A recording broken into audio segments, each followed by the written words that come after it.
Imagine a long line cutting across the land, covered in mud, barbed wire, and thousands of soldiers awaiting their deaths. That's what trench warfare was like. It wasn't just any ordinary battle, but a literal hell on earth. World War I is known as the Great War, and its most terrifying symbol is trench warfare. From France to Belgium, hundreds of kilometers of trenches were dug, creating a stagnant and deadly battlefield. Here, millions of soldiers had to survive amidst the stench of death, flying bullets, and constant fear. World War I broke out in 1914, when the great powers of Europe faced each other. Initially, many believed the war would be short-lived. However, the reality was different. After the Battle of the Marne in France, German and Allied forces were unable to repel their opponents. As a result, both sides began digging trenches to protect themselves from the deadly machine guns and artillery. These trenches were not simply holes in the ground. They evolved into complex networks with command posts, simple sleeping quarters, ammunition depots, and even communication lines. Once the trenches were dug, the war turned into a grueling battle that lasted for years. Life in the trenches was a nightmare. The muddy ground turned into a sea of mud after rain. Soldiers were trapped in perpetually wet conditions, many suffering from a disease known as trench foot, a condition in which feet rotted from prolonged submersion. Food was rarely fresh. Cat-sized rats roamed around, devouring corpses, and the stench of blood and feces was a constant companion.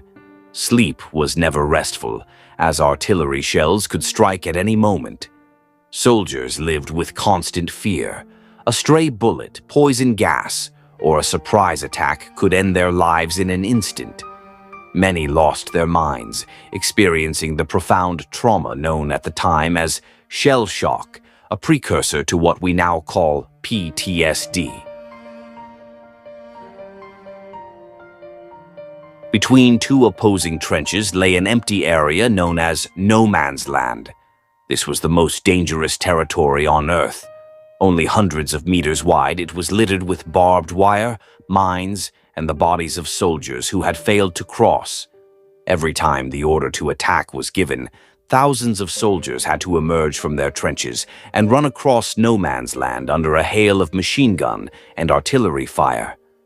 There was virtually no shelter, and casualties were horrific.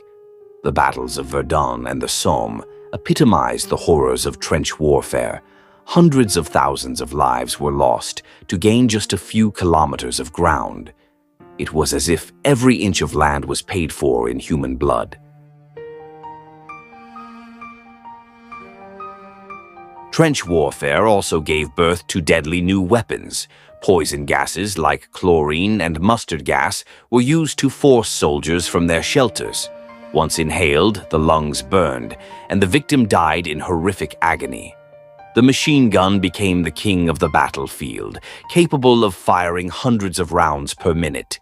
Heavy artillery pounded relentlessly, creating large craters and destroying the enemy's morale. To break the deadlock of trench warfare, the British introduced the tank in 1916. Although slow and prone to breakdowns, the tank symbolized the beginning of a new era of modern warfare. However, all this technology did not alleviate the suffering on the front lines.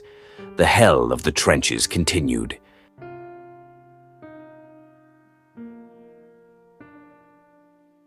Trench warfare lasted until the end of World War I in 1918. When the armistice was declared, millions of soldiers had been killed, wounded, or permanently disabled. Millions more returned home with deep trauma that would haunt them for the rest of their lives. Trench warfare left a dark legacy. The world learned that modern wars could no longer be won solely by numbers, but also by technology and strategy. But most importantly, trench warfare symbolized the horrors of war, the immense human suffering inflicted for so little gain. Today, the ruins of trenches can still be found in parts of Europe. They serve as silent monuments, reminding us that war never truly brings victory, only wounds that are difficult to heal. This is the story of trench warfare, a hell on the battlefield where millions of men paid a terrible price for just a few meters of land.